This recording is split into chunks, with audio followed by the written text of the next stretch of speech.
யாழ்ப்பாணம் சாவச்சேரி ஆதார வைத்தியசாலைக்கு முன்பாக கவனஈர்ப்பு ஆர்ப்பாட்டம் இன்று காலை ஆரம்பிக்கப்பட்டுள்ளது. சாவச்சேரி வைத்தியசாலையின் முன்னேற்றத்தை வலியுறுத்தியும் வைத்திய பணிகளை உடன் வழமைக்கு திரும்ப வலியுறுத்தியும் இந்த போராட்டம் நடத்தப்படுகின்றது. அத்துடன் கடையடைப்பு கண்டன போராட்டத்திற்கும் அழைப்பு விடுக்கப்பட்டுள்ளது.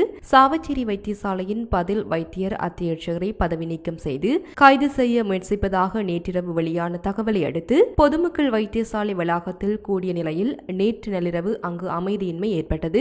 இந்த நிலையில் அதிகாலை முதல் கவனஈர்ப்பு போராட்டம் ஆரம்பிக்கப்பட்டுள்ளது. இந்த நிலையில் நேற்றிரவு குறித்த விடயம் தொடர்பாக சாவச்சேரி வைத்தியசாலை பதில் வைத்திய அத்தியட்சர் ராமநாதன் தனது முகப்புத்தகத்தில் காணொலி ஒன்றினை வெளியிட்டுள்ளார்.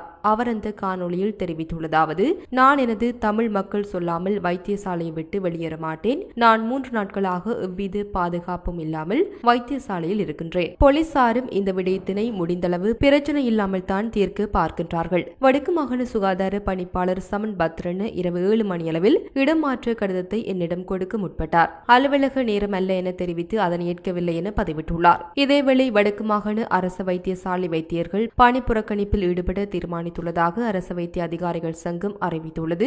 வடமாகாணத்தின் யாழ் மாவட்டத்தில் உள்ள சாவச்சேரி ஆதார வைத்தியசாலையில் புதிதாக தற்காலிகமாக நியமிக்கப்பட்ட வைத்திய அத்தியட்சரினால் அங்கு கடமையாற்றும் வைத்தியர்களின் பாதுகாப்பிற்கு ஏற்படுத்தப்பட்ட அச்சுறுத்தல்களுக்கு எதிராகவும் அவருடைய தாபன விதி சேவைகளுக்கு எதிரான நடைமுறைகளுக்கு எதிராகவும் அவரின் அப்பட்டமான விதிமுறை மீறல்களுக்கு எதிராக உடனடி நடவடிக்கை எடுக்க தவறியமைக்காகவும் பாதிக்கப்பட்டுள்ள வைத்தியசாலை வைத்தியர்களுக்கு சார்பாகவும் வடமாகாணத்தில் உள்ள அனைத்து அரசு வைத்தியசாலை வைத்தியர்களும் ஒருநாள் பணி புறக்கணிப்பை மேற்கொள்ள உள்ளதாக தெரிவிக்கப்படுகின்றது.